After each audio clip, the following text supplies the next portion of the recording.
પાટણમાં ધારપુર મેડિકલ કોલેજમાં વિદ્યાર્થીના મોત બાદ રેગિંગના આરોપ લાગતા મોટી કાર્યવાહી 15 સિનિયર વિદ્યાર્થીઓને સસ્પેન્ડ કરવામાં આવ્યા છે। એન્ટી રેગિંગ કમિટીએ 12 ભોગ બનનાર અને 15 રેગિંગ કરનાર વિદ્યાર્થીઓની પૂછપરછ કરી, જે બાદ 15 સિનિયર વિદ્યાર્થીઓને સસ્પેન્ડ કરવાનો નિર્ણય લેવાયો।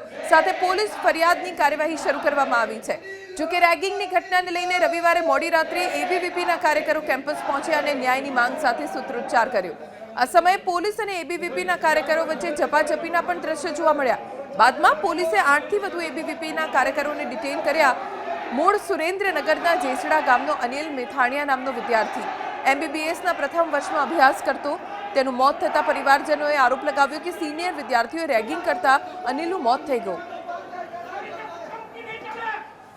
અમે એઝ અ એડમિનિસ્ટ્રેટર પોલીસને ઇન્ફોર્મ કરવાની સાથે બાળકના પેરેન્ટ્સને કન્સોલ કરવાની સાથે કમિટીના